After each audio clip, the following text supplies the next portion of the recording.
Augmenter ses fréquences vibratoires, nous le faisons presque tous les jours sans forcément nous en rendre compte.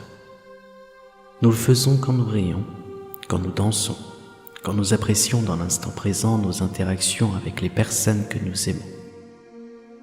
Nous augmentons également nos fréquences quand nous faisons des choses qui nous plaisent, comme écouter une musique qui nous transporte, manger un repas que nous aimons, nous balader en pleine nature, passer du temps avec les animaux, quand nous sommes heureux, tout simplement.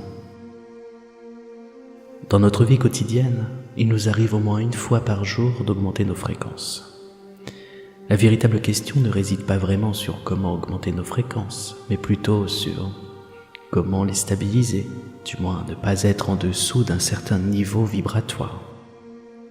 Avant, il est important de faire une parenthèse. En tant qu'être humain, nous avons constamment des choix à faire dans notre vie. Des expériences que nous vivons qui attendent des réponses de notre part. Allons-nous répondre favorablement avec positivité et amour, ou alors défavorablement avec négativité, agressivité ou déni? C'est un choix qui nous appartient et qui nous appartiendra toujours. La prise de conscience des choix que nous faisons, des réponses que nous offrons suite à nos expériences définissent plusieurs choses dans notre vie en tant qu'individu. Cela définit plus précisément notre avenir, qui comporte alors des expériences qui nous seront proposées, qui auront à peu près la même aura, si je puis dire, que les réponses précédentes que nous avons attribuées. Il s'agit ici de l'attraction. La haine engendre la haine, la colère engendre la colère, l'amour engendre l'amour, et ainsi de suite. Nous recevons ce que nous donnons, tout comme nous récoltons ce que nous semons. Cette règle simple d'attraction se déroule en premier lieu en tant qu'individu. Je vous laisse imaginer l'ampleur que cette règle pourrait provoquer dans tout un collectif, celui de l'humanité, par exemple. Car les réponses que vous attribuez à vos propres expériences influencent également la réponse des autres individus sur leur propre expérience. Cela agit comme un effet boule de neige ou domino. Une prise de conscience à ce sujet apporterait davantage de stabilité sur le plan collectif humain. En l'occurrence, lorsque nous parvenons à atteindre un niveau au-dessus de la neutralité en termes de fréquence vibratoire, cela s'effectue par un choix conscient ou inconscient de notre part.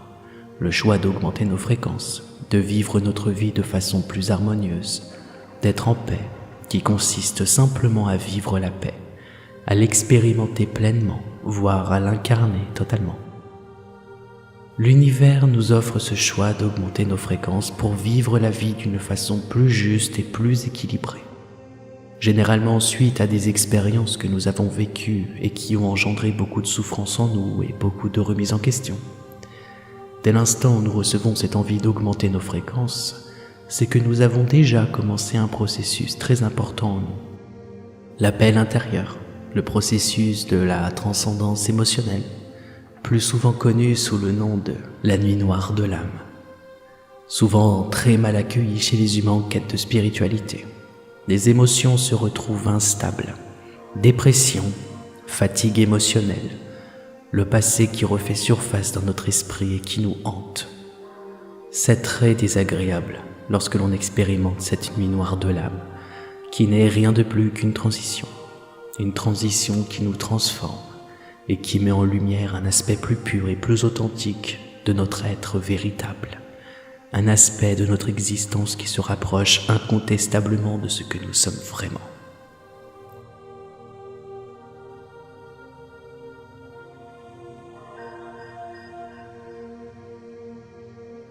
Pour en revenir à la question du maintien vibratoire, c'est pourtant simple. Faites ce que vous aimez et répondez avec positivité aux expériences qui vous sont proposées par l'univers. Exemple. Vous demandez à votre boulanger 2 baguettes. Il vous en donne qu'une et prend votre monnaie pour 2 baguettes.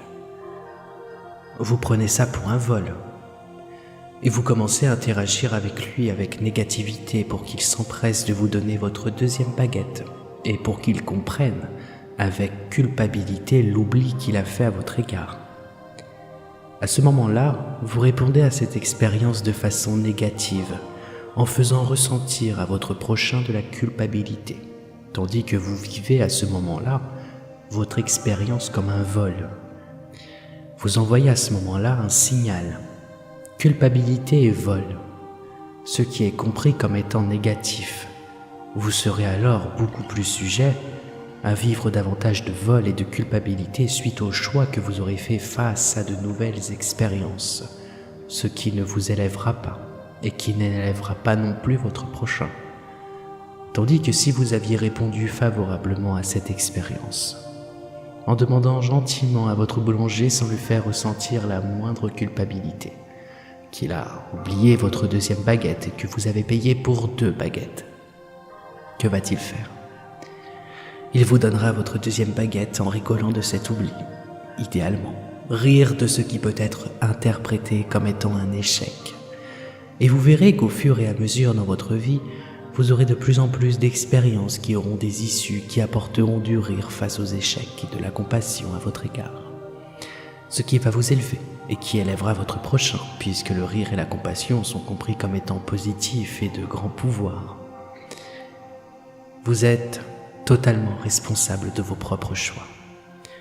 Si vous faites le mauvais, vous recevrez du mauvais et ainsi de suite. Ce qui est mauvais pour vous est ce que vous interprétez comme étant mauvais. Donc, dans le fond, il n'y a pas de mauvais choix ou de meilleur choix. Il y a simplement un choix. Et ce choix doit être celui qui vous correspond le plus, dénué de toute influence extérieure qui ne vous correspond pas. Celui qui vous apportera le plus de positivité. On en vient à l'intuition. Écoutez son cœur. Créez ce que nous voulons vivre, ce que vous voulez expérimenter. Il s'agit d'une première règle cruciale pour le maintien de fréquences vibratoires hautes. Faire confiance en son intuition, c'est faire confiance à soi-même. Se demander ce que je veux vivre pour moi-même. Qu'est-ce qui est bon pour moi ? Qu'est-ce qui pourrait amener davantage de joie dans ma vie ? Posez-vous les questions pour vous, pas pour les autres. C'est vous qui vivez votre vie humaine, pas votre voisin ni votre famille. Vous changez le monde, rien qu'en vivant votre vie, tout simplement. Vous n'avez pas besoin d'être un super-héros, ni d'essayer de détenir une vérité absolue sur l'état du monde, dans l'espoir de le changer. Maintenir des fréquences hautes, c'est également avoir conscience que l'on peut élever son prochain par des interactions toutes simples que nous faisons tous les jours dans notre vie humaine. Nous devenons à ce moment-là, sans prétention, un phare qui éclaire une mer obscure. Notre lumière brille. Cette lumière est contagieuse. Elle éclaire les autres autour de nous et c'est ainsi que l'on continue à augmenter ses fréquences. Ce n'est pas de la magie, c'est du savoir-vivre. Et le maintien de l'amour humain envers l'humanité, envers toute vie et pour soi-même. Nos fréquences influencent absolument tout dans notre monde. Les fréquences vibratoires se retrouvent à être le point essentiel de cette guerre actuelle dans ce monde, qui semble désireux de maintenir un état de dualité et de régression évolutive dans le genre humain.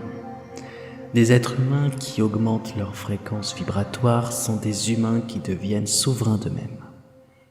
Ils se détachent de l'illusion du pouvoir, du matériel, de la consommation excessive, et adoptent en eux un véritable champ d'unification qui injecte dans l'état inconscient et conscient de l'humanité la paix.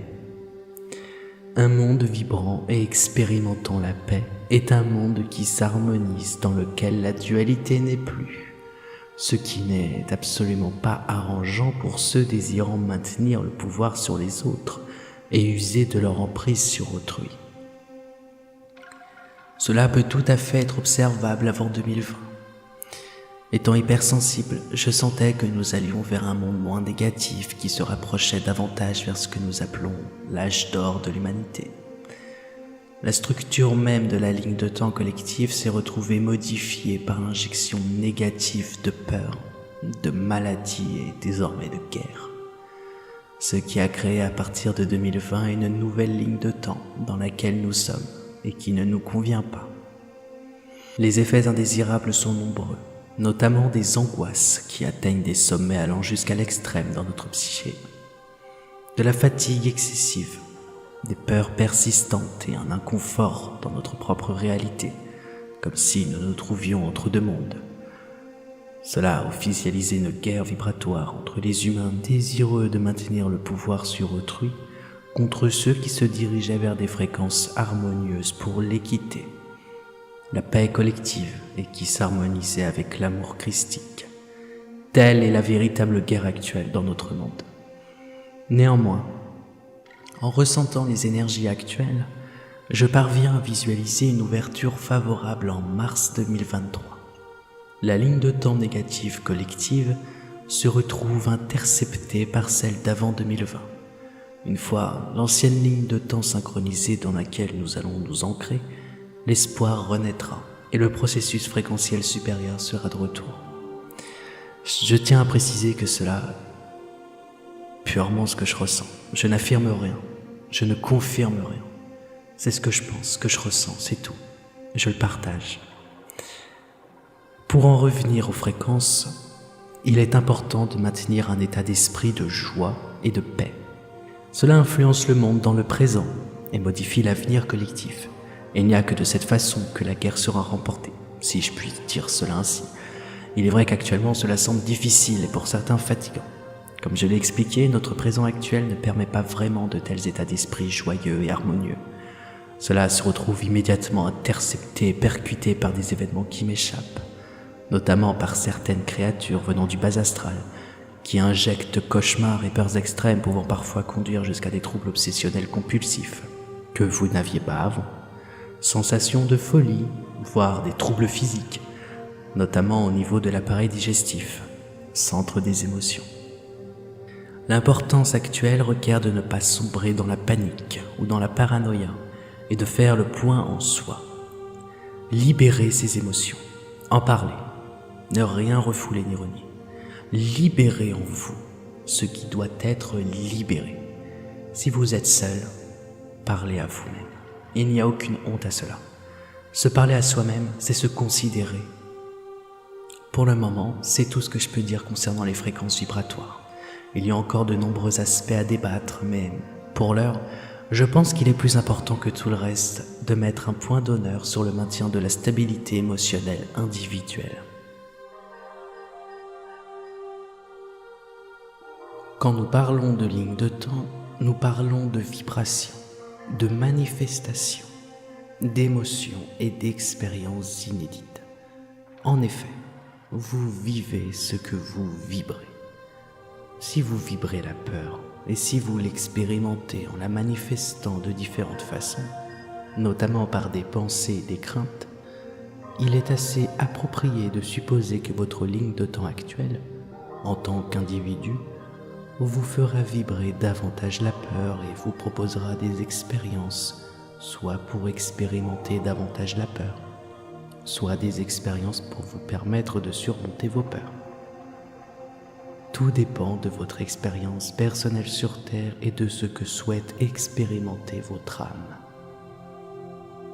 À l'effet inverse, si vous vibrez l'amour, votre ligne de temps vibrera l'amour et vous aurez de plus en plus d'expériences qui vous apporteront l'amour ou qui vous mettront sur le chemin d'autres personnes qui auront besoin de vous pour expérimenter l'amour. En tant qu'être humain, nous avons la possibilité de modifier et de nous déplacer à travers nos lignes de temps parmi un nombre incalculable proposé. Nous avons en nous cette capacité. C'est une capacité qui nous est offerte de naissance, dès l'instant où on s'autorise à vivre en conscience, à effectuer nos choix et nos interactions en conscience. Telle est la recette pour vous permettre de vivre ce que vous voulez vivre. Il est important de préciser que cette capacité ne dépend en aucun cas de votre mental. Votre mental qui par exemple vous donnera l'illusion d'avoir besoin de gagner au loto ou d'avoir une nouvelle voiture hyper tendance ou le dernier iPhone. Non. Cette capacité de manifestation exige une réelle relation entre vous et votre être intérieur, votre soi multidimensionnel comportant l'entièreté de votre existence. Nul besoin de faire appel à des rituels pour distinguer vos réels besoins. Il suffit simplement d'ouvrir votre cœur et de l'écouter. À ce moment-là, à cœur ouvert, vous envoyez des impulsions, des signaux à l'univers qui se retrouve réceptif à vos demandes et vous envoie les expériences que vous souhaitez expérimenter, dans l'unique but de vous harmoniser avec ce que vous êtes. Les expériences envoyées ne sont pas soumises à un univers prime. Les expériences arrivent quand elles arrivent et il n'y a pas de limite de temps. En sens inverse, l'univers n'étant ni bon ni mauvais, ne faisant aucune distinction de ce qui est bien ou mal, vous enverra ce que vous souhaitez, malheureusement même les expériences que vous redoutez au niveau de votre mental. C'est pourquoi il est très important, quand nous parlons de ligne de temps, de vivre sa vie en conscience et de vibrer l'amour sur le plan individuel, car l'amour mène au chemin de la paix. C'est de cette façon que nous influençons également les lignes des autres et que nos expériences se retrouvent appréciables pour tous dans le plan collectif. Encore une fois, le sens inverse et négatif existe aussi. Plus les impulsions seront mauvaises et plus notre vie en tant qu'individu le sera, tout comme la vie collective. Je tiens à préciser que quand je dis que nous influençons les lignes des autres, nous n'avons qu'un contrôle sur les autres. Nous pouvons suggérer, inviter nos prochains à suivre notre modèle d'expérience qui nous a été favorable. Ce schéma de ligne de temps et de vibration symbolise une vie guidée par l'intuition et la perception, afin d'exprimer de façon intérieure la vie que vous souhaitez vivre. Au fur et à mesure que vous vivrez votre vie en conscience, vous serez plus à même de recevoir de la part de l'univers ce que nous appelons des synchronicités. Vous savez, les heures miroirs, l'élément, l'événement qui arrive au bon moment, tout ce qui peut être perçu comme coïncidence mais qui est simplement une réponse à vos demandes. Être réceptif aux synchronicités, c'est s'autoriser à lâcher prise et de vivre sa vie en étant guidé par soi-même. Vous vous sentez alors beaucoup plus léger, vous avez facilité à expérimenter ce que vous souhaitez expérimenter, car vous limitez les interférences. Nous sommes comme des radios vivantes. Nous recevons, nous émettons, et plus nous changeons de fréquence, et plus ce que nous recevons diffère. C'est de cette façon que vous pouvez percevoir que vous vous trouvez dans la ligne de temps désirée. Vous percevez des signes, votre attention est rivée vers des éléments externes que vous n'auriez pas forcément perçus avant. Votre réalité devient plus fluide au fur et à mesure, car vous comprenez que vous n'avez rien à contrôler, rien à exprimer sur le plan physique, car vous savez que vous avez tout en vous. Vous vous laissez transporter. Vous souhaitez au fond de vous dialoguer avec un membre de votre famille. Vous n'osez pas faire le premier pas, puis 2 ou 3 jours après, cette personne vous appelle ou vous envoie un message. Vous désirez et vous vibrez de tout votre être de manger un plat spécifique, puis le lendemain ou le jour même, une personne de votre entourage vous propose de manger ce même plat. Ce sont des exemples. À cet instant, vous pouvez percevoir que vous êtes dans la bonne ligne. Cette ligne qui vous correspond et dans laquelle vous êtes heureux. Mais pour y arriver, il a fallu prendre conscience de l'importance de vos choix lors des expériences proposées par l'univers que vous avez manifestées. Plus vos réponses sont compatibles avec qui vous êtes et plus vous vous dirigez vers ce que vous voulez vivre. Ce qui est compatible pour vous est ce qui vous élève. Ce qui ne l'est pas ne vous élèvera pas. Si vous exprimez constamment des choses qui ne vous correspondent pas, si vous êtes en attente de quelque chose, vous bloquez le processus. Vous attendez dans l'inaction, vous bloquez, vous intériorisez, cela va vous épuiser sur le long terme et cette façon de vivre va vous distancer de vous-même au fur et à mesure. Vivre votre vie en étant heureux et conscient vous octroie le pouvoir de changer la vie des autres par des gestes simples. Vous serez ce sourire qu'on n'oubliera jamais. Vous serez ce rire qu'on aura à l'esprit lors des moments stressants et qui nous énergisera. Vous serez cette personne que l'on n'oubliera jamais. C'est de cette façon que vous apportez un peu de vous chez les autres et c'est largement suffisant. Comme vous pouvez le percevoir, ce que je dis semble assez linéaire lorsque je parle des personnes désirant maintenir le pouvoir et ceux qui veulent vibrer la paix. Nous mentionnons que trop peu les personnes se trouvant au milieu, les neutres, ceux qui vivent leur vie sans se poser de questions, qui vivent leur vie sans se soucier des problèmes de l'humanité, souvent appelés moutons à tort, car la mode c'est la division, les ignorants d'un côté et ceux qui savent. De ce que je vois, ces personnes sont heureuses dans l'ignorance, sans se poser de questions. Ils vivent leur vie et ce peu importe l'état du monde. Qui est le plus heureux dans cette histoire? L'ignorant ou celui qui pense savoir? Que se passe-t-il lorsque l'on dépose son regard sur le monde extérieur au lieu de regarder en soi? Nous voyons ceux qui expérimentent constamment la souffrance, le manque, l'injustice, la soumission et la guerre dans d'autres pays, hautement exploités par nos dirigeants ou dirigés par des tyrans. Tandis que leur vie pourrait être bien meilleure en leur laissant leur autonomie, leur indépendance, en leur foutant la paix. Seulement, les puissants préfèrent exploiter ces peuples à leur profit, au profit de nos populations qui consomment et qui ont adopté la technologie dans leur foyer, au point où celle-ci est devenue indispensable dans notre vie.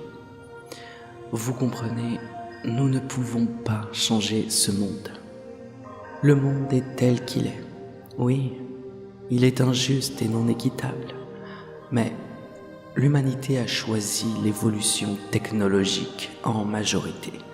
Que cela soit une erreur ou pas, nous ne pouvons rien changer à cela. Ce qui changera les choses, ce serait une prise de conscience, ou pas. Cette humanité actuelle n'est pas fusionnelle. Elle ne fusionnera jamais comme une seule intelligence, comme un, dans la capacité de se fédérer, de se respecter, peu importe la couleur de peau, l'orientation sexuelle, la religion, la culture, l'opinion. Il est toujours question de division et cela continuera malheureusement. Il est toujours question de celui qui aura les crocs les plus tranchants et certains prennent plaisir à menacer le reste du monde de guerre avec leurs bombes et allons-y, qu'ils jouent tous à qui a la plus grosse. D'autres ont le choix de choisir, d'autres ne l'ont pas, car ils ont été conditionnés pour n'avoir aucune liberté de choisir. Et le jour où ils l'auront, nous en paierons le prix fort, à cause de nos dirigeants assoiffés de pouvoir, de ces PDG de multinationales qui ne voient que le profit et qui ne se soucient pas de l'humain, ni de la planète, ni de toute vie présente en son sein, et bien d'autres encore. Les personnes qui vous promettent des changements à venir vous mentent, sans forcément le savoir. Ils vous promettent des choses qui n'arriveront pas. Ils vous laissent en attente de quelque chose en applaudissant votre inaction, et derrière la scène de théâtre, vous voyez le monde sombrer davantage dans le chaos. N'essayez pas de ralentir le chaos. Laissez-le. Tout est voué à naître et à mourir. Le changement s'établira quand il devra s'établir, s'il doit s'établir. Vous qui avez encore le choix, choisissez avec conscience et apportez un équilibre en adoptant la paix en vous. N'espérez aucun changement dans le monde. Vous risqueriez d'être déçu si vous ne l'êtes pas déjà. N'attendez rien. Vivez votre vie du mieux que vous pouvez. Ouvrez-vous à vous-même. Visualisez le monde vibrant la paix si vous le voulez. Soyez heureux, soyez heureuse. Il n'est pas inapproprié de supposer qu'un jour, nous n'aurons peut-être plus ce luxe de choisir ce qui est bon pour nous. Le secret est là pour sortir de cet infâme bourbier. Si vous décidez d'augmenter vos fréquences, vous le faites pour vous, pas pour les autres, ni pour un mouvement. Vous le faites pour votre évolution personnelle. Cela est votre choix. Faites-le ou ne le faites pas. Personne ne vous y oblige. Ne lancez pas le processus de l'élévation fréquentielle en regardant le monde extérieur. Vous risqueriez de souffrir de ce que l'on appelle syndrome du sauveur. L'humanité n'a pas besoin d'un sauveur. Elle se sauvera d'elle-même, ou pas. Sur le plan individuel, vous êtes vos propres sauveurs. Vous êtes cette aide que vous attendez. Nous pouvons continuer des heures à regarder le monde extérieur et à l'analyser. Mais qu'est-ce que ça changerait? Écoutez-vous et vous comprendrez. Regardez en vous pour ne pas vous enfoncer dans l'illusion.